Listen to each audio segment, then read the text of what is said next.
Great morning, class. I hope you all are fine.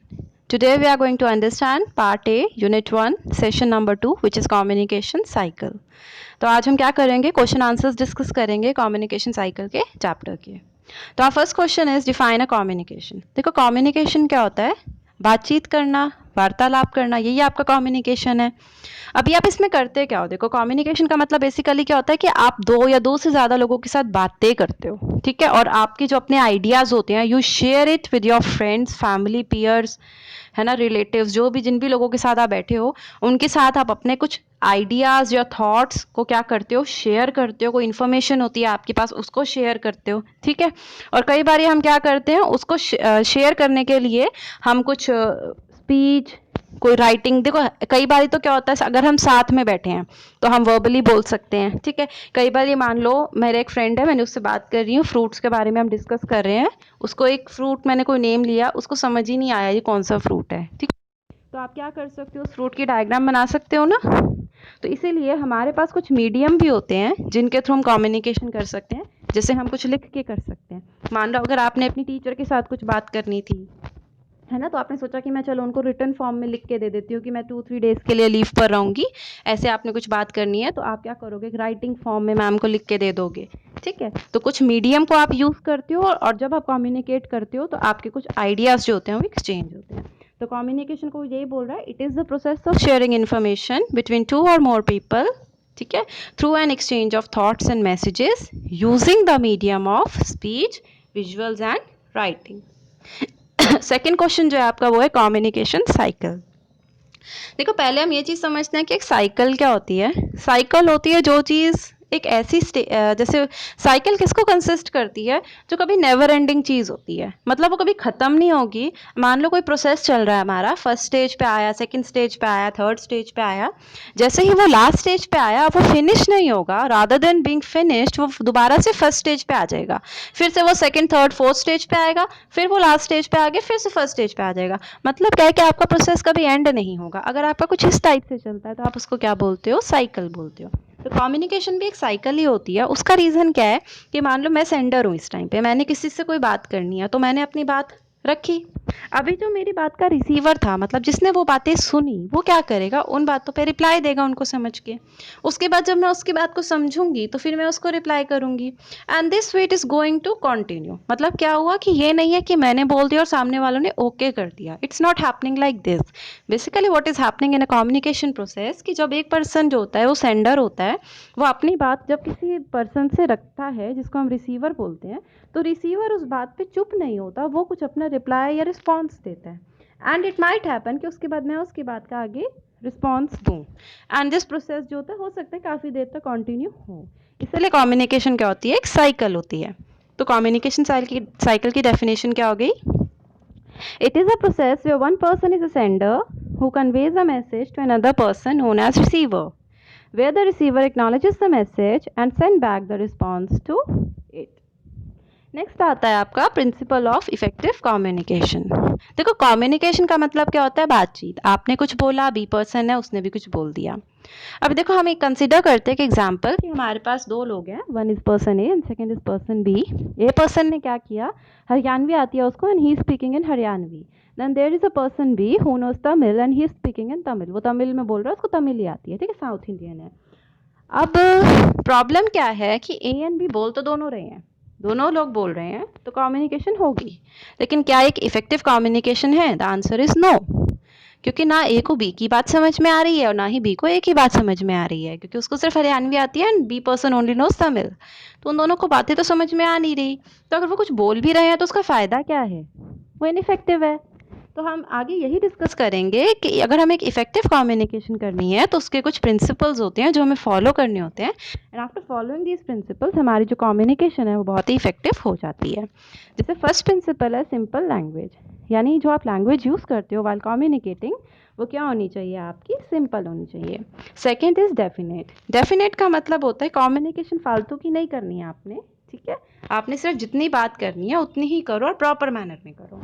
Third is complete. Complete का मतलब होता है कि इन्फॉर्मेशन जो वो इनकम्प्लीट नहीं होनी चाहिए. जैसे आप किसी को बोल रहे हो कि कम टुमारो, अब वो पर्सन पूछेगा ना कितने बजे आऊँ, कहाँ पे आऊँ, है ना, टाइम, कितनी ड्यूरेशन के लिए आना है, कुछ लेकर भी आना है, मतलब आपने सिर्फ बोल दिया कल आ जाना, ठीक है, कल आ तो जाना, कहाँ पर आना, कितने बजे आना, तो कभी भी ऐसी वेग इन्फॉर्मेशन मत दो, information should always be complete and clear.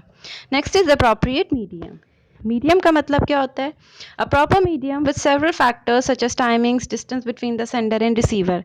Medium का मतलब है कि आप कम्युनिकेट कर रहे हो, लेटर के थ्रू कर रहे हो। अगर देखो आप सब सामने ही बैठे हो तो आप तो सिंपल बोल के कर सकते हो, मतलब वर्बल कम्युनिकेशन कर सकते हो। अगर आप लोग दूर हो और अगर सामने वाला जो रिसीवर है उसके पास कोई इंटरनेट फैसिलिटी नहीं है, टेलीफोन फैसिलिटी नहीं है, तो आप प्रेफर करोगे कि उसको लेटर लिख देते हैं या टेलीग्राम लिख देते हैं, ठीक है। तो मीडियम पे भी डिपेंड करता है कि आप वो मीडियम चूज करो। मान लो किसी के पास फ़ोन है जो सिंपल कीपैड वाला है और आप सोच रहे हो मैं उसको व्हाट्सएप मैसेज कर दूं, तो बात कैसे होगी, उसके पास तो है ही नहीं व्हाट्सएप, ठीक है। तो मीडियम ऑफ कम्युनिकेशन भी हमें चूज करना पड़ता है। Next is authentic. ऑथेंटिक का मतलब होता है कि जो भी आप इन्फॉर्मेशन दे रहे हो वो ट्रू होनी चाहिए, फॉल्स, झूठी इन्फॉर्मेशन नहीं होनी चाहिए, सच्ची होनी चाहिए, फैक्चुअल इन्फॉर्मेशन होनी चाहिए। फैक्चुअल का मतलब क्या होता है? जो कि फैक्ट्स पे बेस्ड होता है। नेक्स्ट है कर्टियस। कर्टियस का मतलब होता है कि आप एक तमीज से आपने बात करनी है, पोलाइट मैनर में बात करनी है, जेनरस मैनर में बात करनी है, एक हेल्दी रिलेशनशिप बनाना है, एग्रेसिव नहीं होना, हर्टफुल थिंग्स आपने नहीं बोलने जिससे सामने वाला हर्ट हो जाए, ऐसी बातें आपने नहीं करनी, ठीक है। तो अगर आप वो सारे पॉइंट्स को फॉलो करते हो तो आपकी कम्युनिकेशन क्या होगी? कि इफेक्टिव कम्युनिकेशन हो जाएगी। Next is discuss the elements of a communication cycle. Communication cycle, देखो कम्युनिकेशन मैंने आपको अभी समझाया कि कैसे वो एक नेवर एंडिंग प्रोसेस है, इसलिए वो क्या एक साइकिल है। तो इसके कुछ एलिमेंट्स होते हैं। सबसे पहले कौन होता है? एक सेंडर होता है। सेंडर कौन होता है? एक ऐसा पर्सन जिसके पास कुछ आइडिया होता है, कोई ओपिनियन होता है या फिर कोई मैसेज होता है जो वो रिसीवर को सेंड करता है, ठीक है। मतलब सेंडर कौन है? जिसके पास कोई थॉट है, कोई आइडिया है, कोई टॉपिक है जिस पे उसको बात करनी है। मैसेज क्या है? मैसेज एक्चुअल में वो इन्फॉर्मेशन है जो सेंडर कन्वे करना चाहता है या सेंड करना चाहता है, डिस्कस करना चाहता है अपने फ्रेंड्स के साथ। फिर होता है इनकोडिंग। इनकोडिंग का मतलब क्या होता है? कि जो सेंडर है वो कम्युनिकेट करना कैसे चाह रहा है, रिटन वे में, ओरल कम्युनिकेशन, जेस्चर्स के थ्रू यानी बॉडी लैंग्वेज के थ्रू या किसी विजुअल एड के थ्रू, किस तरीके से वो आपसे बात करना चाह रहा है। चैनल होता है, it is the medium through which message has to be carried to others. मतलब अगर देखो आप सब सामने ही बैठे हो तब तो वर्बल कम्युनिकेशन ही हो जाएगा, लेकिन मान लो अगर आप, हो सकता है कि उसको जिससे बात करनी है वो दूर है, तो he might use his telephone और he might use his mobile phone. तो इस ढंग से कौन सा चैनल आप यूज करना चाह रहे हो वो डिपेंड करता है। रिसीवर कौन होता है? He is a person for whom the message is intended. जिस पर्सन को आपने मैसेज देना है वो कौन है? आपका रिसीवर। डिकोडिंग क्या है? It refers to how the receiver interprets the message and translate it into thoughts depending on his circumstances and understanding. देखो सेंडर ने क्या किया, सेंडर के पास कोई इन्फॉर्मेशन थी, मैसेज था, उसने उसको सोच लिया कि चलो मैंने इस पर्टिकुलर, मान लो बी पर्सन से बात करनी है, उसने सोच लिया कि मैं रिटर्न वे में बात करूंगा, उसने एक लेटर लिख दिया और उस लेटर को किसी चैनल के थ्रू सेंड कर दिया, पोस्ट ऑफिस के थ्रू उसने लेटर सेंड कर दिया। अब जो रिसीवर था उसको वो मैसेज मिल गया है, अब वो उसको डिकोड भी तो करेगा। डिकोड का मतलब क्या है? कि जो लाइंस, जो वर्ड, जो सेंटेंसेस सेंडर ने लिखे थे, अब वो उनको समझेगा ना, उनको इंटरप्रेट करेगा ना, तो वो अब उसकी अपनी समझ है। देखो हर किसी का माइंड अपना होता है, तो उसकी हर किसी की समझ भी अपनी होती है कि वो उस बात को कैसे ले रहा है, पॉजिटिव वे में या नेगेटिव वे में। तो अभी सिर्फ जो लाइंस लिखी गई हैं वो उसको समझ रहा है, तो उसका समझने को हम क्या बोलते हैं? डिकोडिंग। और जब उसने उस चीज़ को समझ लिया तो अब वो उस ए पर्सन को, सेंडर को वापस रिप्लाई भी तो करेगा ना, तो उस रिप्लाई को हम क्या बोलते हैं? फीडबैक बोलते हैं। हम क्या बोलते हैं? फीडबैक बोलते हैं। तो फीडबैक क्या है? It is the response that a receiver gives after the message is received and understood by him. तो मतलब एक बार जब रिसीवर ने उस बात को समझ लिया तो उसने अब क्या रिप्लाई दिया, कैसे रिप्लाई दिया सेंडर को, तो वो क्या होता है? आपका फीडबैक। एंड द डायग्राम जो अब में ड्रॉ था, it is important. Next question हमारा थोड़ा सा, इस चैप्टर जो है ये फीडबैक पे ज़्यादा बेस्ड है, तो नेक्स्ट क्वेश्चन हमारा यही है कि फीडबैक क्या होता है। फीडबैक मैंने आपको बताया क्या है, कि एक रिस्पॉन्स है जो कि सेंडर को मिलता है रिसीवर से आफ्टर अंडरस्टैंडिंग द मैसेज। मतलब एक बार मैसेज जब समझ में आ जाएगा किसके? रिसीवर के, उसने कैसे उसको समझा और उसके बेसिस पे उसने क्या रिप्लाई दिया, वो क्या बनता है? आपका फीडबैक बनता है। तो here receiver becomes the sender and vice versa. और मैंने बोला ही है कि एक बार आपकी कम्युनिकेशन साइकिल चल पड़ेगी तो एक बार जो सेंडर था वो नेक्स्ट टाइम रिसीवर बन जाएगा, फिर उसके बाद अगेन सेंडर बन जाएगा, और ये क्या होता रहेगा, आपका प्रोसेस कंटिन्यू होता रहेगा, और इसलिए आपकी कम्युनिकेशन जो है वो एक साइकिल बन जाएगी। नेक्स्ट क्वेश्चन है आपका, define positive and negative feedback. देखो फीडबैक आपके दो टाइप के हो सकते हैं, पॉजिटिव या नेगेटिव। पॉजिटिव फीडबैक कौन से होते हैं, जिसके अंदर जैसे आप कम्युनिकेशन कर रहे थे सामने वाले को भी अच्छे से आपकी बात समझ में आ रही है, और जो इस टॉपिक पे आप बात कर रहे हो वो उसमें आपसे एग्री भी कर रहा है और आराम से आप लोग कम्युनिकेट कर रहे हो। नेगेटिव फीडबैक क्या होता है कि जिसके अंदर आपको मोड ऑफ कम्युनिकेशन चेंज करना होता है। मान लो आप कोई बात कर रहे थे एंड जो आपका रिसीवर है वो आपसे डिसएग्री करता है। क्या वो आपसे डिसएग्री कर गया, उसको आपकी बात समझ में नहीं आई, उसको आपकी बात अच्छी नहीं लगी, उसने अपना पॉइंट रखा, फिर आपको अपनी बात समझाने के लिए अपना मोड ऑफ कम्युनिकेशन को चेंज करना पड़ा। मान लो आप पहले सिंपल वे में समझा रहे थे, फिर आपको लगा कि यार ये तो समझेगा नहीं, तो आपने क्या किया, कोई विजुअल एड, कोई ड्राइंग, कोई आपने फैक्ट्स उठाए, कोई आपने डेटा उठाया अपनी बात को प्रूफ करने के लिए कि यार ऐसे ऐसे हुआ था, तुम पिछले साल भी देख सकते हो, है ना, कुछ डेटा उठा लिया अपनी बात को प्रूफ करने के लिए। यानी आपने बेसिकली क्या किया कि जिस ढंग से आप कम्युनिकेशन कर रहे थे उसको आपने चेंज किया, तो वो क्या हो जाएगा, आपका नेगेटिव फीडबैक। तो नेगेटिव फीडबैक क्या कहता है कि पर्सन ने आपसे डिसएग्री किया, जो आपका रिसीवर था, उसके बाद आपको क्या करना पड़ा, क्योंकि आपको फीडबैक से पता चल गया कि ये पर्सन आपसे डिसएग्री कर रहा है, यानी आपसे एग्री नहीं कर रहा, तो आपको अपना जो मोड ऑफ कम्युनिकेशन है उसको चेंज करना पड़ा। Next question is, what are the ways in which feedback is useful. वो कौन से तरीके हैं जिसमें फीडबैक यूजफुल होता है। तो कभी हम जो नेक्स्ट 3 क्वेश्चंस करेंगे वो इसी चीज़ पे है कि फीडबैक की इंपॉर्टेंस क्या है। एंड बिलीव में कम्युनिकेशन साइकिल में जो सबसे ज़्यादा इंपॉर्टेंट है वो आपका फीडबैक ही है, क्योंकि जो पूरी कम्युनिकेशन साइकिल है आगे की, वो सारी आपकी फीडबैक पे ही डिपेंड करती है। क्योंकि देखो जो चीज़ रिसीवर समझेगा उससे आगे ही तो आपकी बातचीत स्टार्ट होगी ना। आपने तो अपनी एक बार बात बोल दी, उसके बाद बाकी सारी कम्युनिकेशन साइकिल जो है वो इसी फीडबैक पे डिपेंड करती है कि आपका जो रिसीवर था उसने आपकी बात को समझा था, वो आपसे अग्री किया था या डिसएग्री किया था। तो अभी नेक्स्ट 3 क्वेश्चंस में हम यही समझेंगे कि फीडबैक की इंपॉर्टेंस क्या होती है।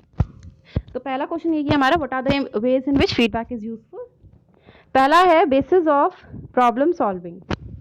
मतलब ये क्या करता है, आपको प्रॉब्लम सॉल्विंग में हेल्प करता है। कैसे करता है, देखो जैसे जब रिसीवर को एक मैसेज मिला, ठीक है, हो सकता है कि वो सेंडर के साथ एग्री करे या ना करे। अगर वो एग्री कर जाता है तो ठीक है, तो कम्युनिकेशन पॉजिटिव हो गई, ठीक ठाक चल रही है। लेकिन अगर वो ठीक नहीं हुई, अगर वो डिसएग्री कर गया, तो उस केस में क्या होना पड़ेगा, जो सेंडर है उसको अपनी बात को जस्टिफाई करना पड़ेगा, एक्सप्लेन करना पड़ेगा, अपने कम्युनिकेशन को चेंज करना पड़ेगा। तो यहाँ पे उसको एटलीस्ट इतना आइडिया तो लग गया ना कि हाँ ये मेरी बात से सहमत नहीं है, तो मैं अपने वे ऑफ कम्युनिकेशन को चेंज करके, मोड ऑफ कम्युनिकेशन को चेंज करके अपनी प्रॉब्लम को उससे सॉल्व करवा सकता हूँ। तो इसलिए हम इसको क्या बोलते हैं, बेसिस ऑफ प्रॉब्लम सॉल्विंग।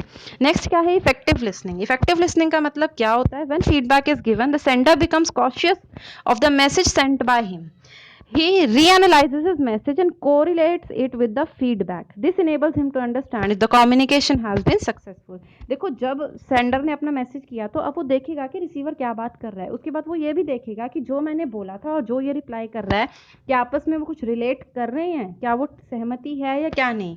तो उससे क्या होगा, उसको एक आइडिया लग जाएगा कि अगर क्या मेरी कम्युनिकेशन सही हुई है या नहीं। मतलब मान लो आप कुछ बात करो और वो कुछ अजीब सा ही रिप्लाई करे, तो आपको समझ में आ जाएगा कि मेरी कम्युनिकेशन ठीक नहीं है। तो फीडबैक से आपको ये पता चल जाता है कि आपकी कम्युनिकेशन ठीक हो रही है या नहीं।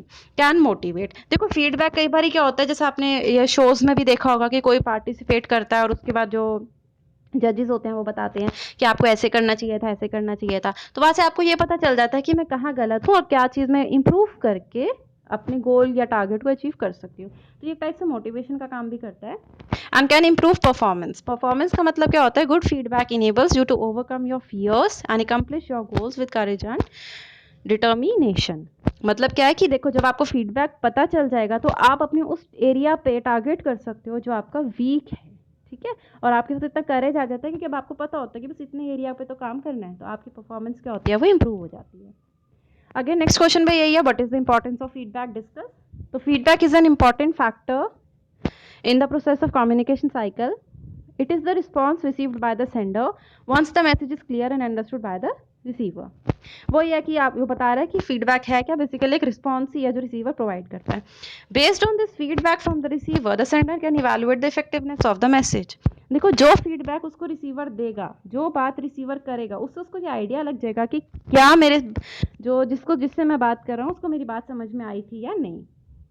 Feedback is a vital part of effective learning as it gives clear guidance to the students how they can improve their knowledge and performance. और स्टूडेंट्स को अगर हम फीडबैक देते हैं तो उनको ये पता चल जाता है ना कि हम कहाँ पे गलत है, कहाँ पे गलती कर रहे हैं, तो अब नेक्स्ट टाइम वो वहाँ मिस्टेक नहीं करते। It can enhance the students confidence, self awareness, enthusiasm. तो जब स्टूडेंट को पता ही चल जाएगा कि मैं यहाँ पे गलती कर रहा हूँ तो इससे स्टूडेंट का कॉन्फिडेंस जो है नेक्स्ट टाइम के लिए वो बढ़ जाएगा।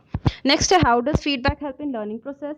सेम ही है, proper feedback prevents from getting distracted, क्योंकि आपको फीडबैक मिल चुका है, अब आपको पता है कि मुझे कौन सा एरिया, मेरा वो एरिया कौन सा है जो वीक है, और उस पर आप अच्छे से क्या कर सकते हो, अलाइंड रह सकते हो और अपने गोल को अचीव कर सकते हो।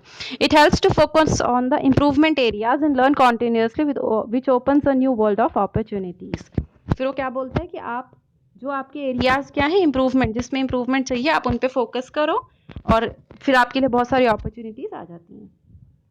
अभी आपका फीडबैक जो होता है ना बहुत सारे टाइप्स का हो सकता है। एक होता है डिस्क्रिप्टिव फीडबैक, ठीक है, उसके बाद होता है स्पेसिफिक फीडबैक और एक होता है नॉन स्पेसिफिक फीडबैक। तो अभी जो रिमेनिंग क्वेश्चंस है वो हम इन्हीं टॉपिक से रिलेट करेंगे कि डिस्क्रिप्टिव फीडबैक क्या होता है, ठीक है, फिर स्पेसिफिक क्या होता है, नॉन स्पेसिफिक क्या होता है। तो सबसे पहले डिस्क्रिप्टिव फीडबैक। देखो डिस्क्रिप्टिव फीडबैक क्या होता है, डिस्क्रिप्टिव का मतलब ही क्या होता है, डिटेलिंग फॉर्म में, जब आप बहुत डिस्क्रिप्शन दे रहे हो, डिटेल में बता रहे हो कि तुम्हारी ये गलती थी, तुम्हारी ये गलती नहीं थी, हो ये दोनों फॉर्म में सकता है, चाहे रिटन फॉर्म में हो चाहे वर्बल फॉर्म में हो, पर इसके अंदर जो आपको बहुत अच्छे से बता देता है, स्पेसिफिक इन्फॉर्मेशन देता है कि आप यहाँ पे गलत हो, आपको बस इतनी चीज ठीक करनी है तो आपका ये वाली चीज ठीक हो जाएगी, ठीक है। नेक्स्ट क्वेश्चन है what are the benefits of descriptive feedback. Descriptive feedback जब आप डिटेल में बताओगे तो फायदा क्या रहेगा, देखो पहला है provides useful information about their learning. Students को हम एक डिटेल इन्फॉर्मेशन दे देते हैं कि तुमको ऐसे ऐसे लर्न करना है। Fills the gap between their present level of performance and learning goal. जब बच्चे को पता ही चल गया कि मैं यहाँ गलत हूँ, है ना, तो उसको अभी पता है कि अभी मैं यहाँ पे हूँ और मुझे ये वाली चीज़ करनी है ताकि मेरा ये वाला टॉपिक कंप्लीट हो जाए, मुझे समझ में आ जाए अच्छे से, तो उसका गैप फिल हो गया। Enables the students to assess, self assess and set their goals accordingly. इससे क्या होता है कि बच्चा जो होता है वो अपने गोल्स को क्या कर सकता है, सेट कर सकता है और सेल्फ असेस कर सकता है खुद को कि हाँ यार मैंने इतना पढ़ लिया, यहाँ तक ठीक है, यहाँ पर इतना ही आता है अभी, तो मुझे अगर इससे हायर ऑर्डर के क्वेश्चंस आते हैं तो मैं अटेम्प्ट नहीं कर पाऊंगा, तो मुझे ये वाली चीज़ करनी है। बच्चों को बेसिकली ये पता चल जाता है कि मैं कहाँ पे ठीक हूँ, कहाँ पे नहीं हूँ। And last is with the student gets a chance to analyse how they have performed. बच्चों के समझ आ जाता है कि हमने परफॉर्म किया कैसा है, कौन से कॉन्सेप्ट्स उनको समझ में आ चुके हैं और कौन से कॉन्सेप्ट्स में उनको मेहनत करने की नीड है। देखो एक होता है बच्चे को ये नहीं पता होता कि मुझे करना क्या है, फीडबैक से उसको ये पता चल जाता है कि ये चीज़ें मुझे आती हैं और ये चीज़ें मुझे करनी है। Explain the factors essential for giving descriptive feedback. अगर आपको एक डिस्क्रिप्टिव फीडबैक चाहिए तो आपको कौन से फैक्टर्स एसेंशियल हैं। पहला है आपका गोल ओरिएंटेड। गोल ओरिएंटेड में क्या होता है, many a time students are unaware of the learning aim, thus they should know what their learning aim is and how they can achieve it. मतलब बच्चे को बेसिकली पता होना चाहिए। उनको हम इस डिस्क्रिप्टिव फीडबैक की हेल्प से क्या कर सकते हैं, उनको ये बता सकते हैं कि बेटा तुम्हारा ये गोल हो सकता है। हम उनको डिटेल में बता देते हैं कि तुम इस चीज़ में अच्छे हो, इस चीज़ में वीक हो, ठीक है, तो बच्चे का एक एम बन जाता है कि हाँ मैं ये चीज़ कर सकता हूँ, उनमें कॉन्फिडेंस आ जाता है। Next actionable. Students should apply their knowledge in order to avoid losing interest in learning. Actionable का मतलब क्या होता है कि कुछ एक्शन करना, कुछ अप्लाई करना अपनी नॉलेज को। देखो सिर्फ थ्योरी ना करना, प्रैक्टिकल नॉलेज भी गेन करना। नेक्स्ट है यूजर फ्रेंडली। यूजर फ्रेंडली का मतलब क्या होता है, feedback should be given in easy to understand language. देखो अगर बच्चे को समझ ही नहीं आएगा आप बोल क्या रहे हो तो वो उसको अप्लाई क्या करेगा, है ना, तो इसलिए आपकी जो लैंग्वेज होनी चाहिए वो ईजी होनी चाहिए। नेक्स्ट है टाइमली। टाइमली का मतलब क्या होता है, feedback needs to be given when someone is still striving for their goals.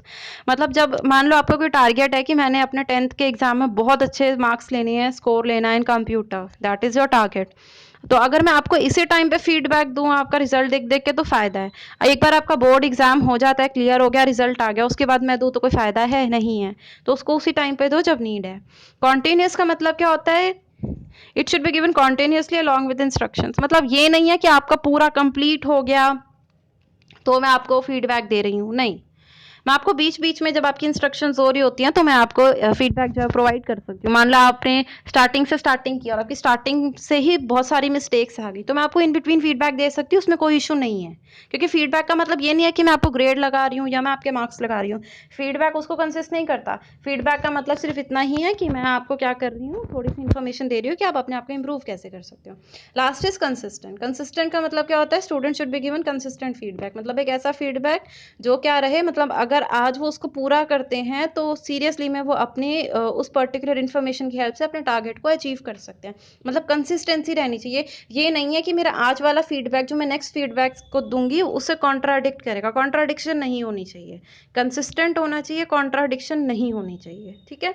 Next है, what is the difference between specific and non specific feedback. देखो स्पेसिफिक फीडबैक कौन सा, स्पेसिफिक नाम से ही पता चल रहा है, एक ऐसा फीडबैक जो आपको डिटेल इन्फॉर्मेशन देता है किसी चीज़ के बारे में। मान लो आपने अपनी क्लास में कोई टॉपिक प्रेजेंट किया, अब आप क्या चाहते हो कि आपके टीचर फीडबैक दे। एक क्या हो सकता है, आपके टीचर ने आपको बिल्कुल स्टार्टिंग से बताया कि it was very good when you started. आपने मान लो पहले उनसे इनिशियली कुछ क्वेश्चनिंग की थी बच्चों से, after that you started with your topic, तो टीचर आपको बताएगी या it was something, it was a plus point, मैं आपको इसके एक्स्ट्रा मार्क्स दूंगी because you ask question from your peers. ठीक है। लेकिन बाद में आपने जब एक्सप्लेन किया तो आपने बोर्ड को ज़्यादा यूज़ नहीं किया, या फिर आपकी बॉडी लैंग्वेज जो थी वो बहुत ही वेग थी, क्लियर नहीं थी, समझ नहीं आ रहा था, बेसिकली ठीक से अपनी बॉडी लैंग्वेज को कॉम्प्लीमेंट नहीं कर पा रहे थे with what you were speaking. ठीक है। तो मतलब आपकी टीचर ने आपको एक एक पॉइंट बताया, तो वो होगा स्पेसिफिक फीडबैक। ठीक है। नॉन स्पेसिफिक का होगा, हाँ it was good, great job, अच्छा था। अब क्या अच्छा था, कितना अच्छा था, सारा अच्छा था या थोड़ा सा अच्छा था। यानी अच्छा था का मतलब है कि मुझे इंप्रूवमेंट की नीड ही नहीं है। अंडरस्टूड। तो मतलब ये क्या होगा, नॉन स्पेसिफिक। नॉन स्पेसिफिक क्या होता है, वेग रिस्पॉन्स, मतलब अनक्लियर रिस्पॉन्स। वेग का मतलब क्या होता है, अनक्लियर, कि मतलब ये कंप्लीट नहीं दिया, पूरी आपने उसको इन्फॉर्मेशन दी ही नहीं। फिर क्या होता है, it is beneficial as it gives the receiver something substantial to think about. देखो स्पेसिफिक फीडबैक हमेशा कुछ उसको एक्स्ट्रा इन्फॉर्मेशन देगा जिसपे वो सोच सकता है। नॉन स्पेसिफिक में ऐसा कुछ नहीं होता, आपने बस उसको बता दिया ठीक था एंड आप चले जाते हो, आपके पास कोई एडिशनल इन्फॉर्मेशन होती ही नहीं जिससे आप अपने गोल्स को रीच कर पाओ। अब वो कहते हैं explain the need of specific feedback. Specific feedback की नीड क्या होती है, क्योंकि ये बहुत ही बेनिफिशियल होता है एक रिसीवर के लिए, क्योंकि ये आपको ये बताता है कि आपको कौन सी चीज़ों को ठीक करना है, क्योंकि आपको बहुत डिटेल में इन्फॉर्मेशन दी गई है। ठीक है। और ऐसा, और एक और बात ध्यान रखनी होती है कि ऐसा नहीं है कि सामने वाला बुरा मान जाएगा तो आप उसको फीडबैक ना दो, नहीं, आप उसको दो, और आप उसको राइट इंटेंशन और एटीट्यूड के साथ दो, ताकि जो पर्सन है वो उसको पॉजिटिव वे में एक्सेप्ट भी करे। Last is what happens when students get an informative feedback from about their work. What happens when a student gets an informative feedback about their work?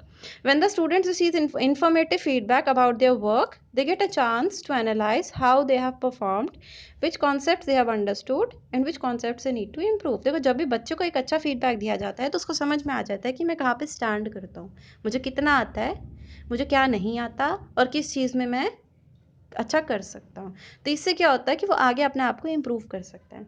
अब क्लास हमारे यहाँ पे कुछ एप्लीकेशन बेस्ड क्वेश्चंस हैं, हम वो भी हैं, वो भी कर लेते हैं, 2-3 ही हैं। राहुल है, ask his friend to lend him his English work notebook so that he can complete his pending work. However, his friend gave him English workbook. What do you think could be the possible reasons behind this miscommunication? हुआ क्या कि राहुल ने अपने friend को बोला था कि मुझे इंग्लिश की नोटबुक दे दो, लेकिन उसकी फ्रेंड ने उसको इंग्लिश की वर्कबुक दे दी। तो ऐसा मिसकम्युनिकेशन क्यों हुआ होगा? तो इसका आंसर है कि देखो, हो सकता है इन्फॉर्मेशन उसने कंप्लीट ना दी हो। हमने जो प्रिंसिपल्स पढ़े थे इफेक्टिव कम्युनिकेशन की, वही है। पहली चीज़ क्या हो सकता है कि इन्फॉर्मेशन जो हो सकता है वो कंप्लीट ही ना हो। फिर इफेक्टिव लिसनिंग वॉज मिसिंग, हो सकता है उसने ढंग से सुना ही ना हो। फिर हो सकता है लैंग्वेज ठीक से ना बोली गई हो, जब वो बोल रहा था उसने इतनी क्लियरली बोली नहीं कि सामने वाले को समझ आया हो। या फिर appropriate medium of communication was not used, मतलब कम्युनिकेशन हो सकता है उसको रिटर्न में देना चाहिए था, उसका फ्रेंड भूल जाता है, लेकिन उसने ओरली बोल दिया, इस वजह से वो भूल गया एंड वो इंग्लिश की वर्कबुक ले आया है in place of English notebook. Next question है, सुजॉय था, वो अपने फ्रेंड करण को C++ का प्रोग्राम सिखा रहा था, लेकिन करण किसी से बातें कर रहा था मैसेज पे। तो डू यू थिंक कि करण को समझ आया होगा प्रोग्राम? तो ऑब्वियसली आंसर नो है। उसका कारण क्या है, क्योंकि जब सुजॉय उसको समझा रहा था उस टाइम पे उसने अटेंशन ही पे नहीं किया। जब उसने अटेंशन ही नहीं किया तो उसको समझ क्या आया होगा, उसने क्या डिकोड किया होगा। अब आप कम्युनिकेशन साइकिल में चलो कि रिसीवर को डिकोड करना होता है जो सेंडर बोलता है। ठीक है। तो वो डिकोड कर ही नहीं पाया उसकी इन्फॉर्मेशन को, क्योंकि वो सुन ही नहीं रहा था, तो उसको आता क्या होगा, उसको नहीं आता होगा। And your last question is, Priya lives at a hostel in Nainital. She calls her father who lives in Delhi to get his approval for joining karate class, which are going to start in a school. Due to disruption in the phone line, her father could not understand and reply her back. She got very upset. Which other medium can she use to get immediate approval from her father?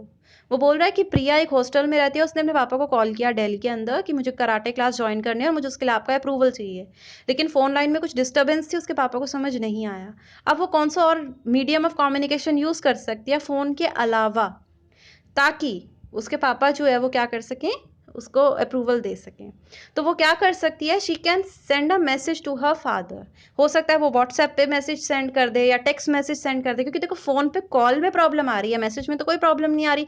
तो अगर आपकी verbal oral communication यानी नहीं चल रही है, तो आप क्या कर सकते हो, आप रिटन कम्युनिकेशन का यूज़ कर सकते हो। तो यहाँ पे इन प्लेस ऑफ कॉल वो क्या कर सकती है, मैसेज कर सकती है अपने फादर को। यहाँ पे टेक्स्ट मैसेज क्या करेगा, it acts as a channel between the sender and the receiver.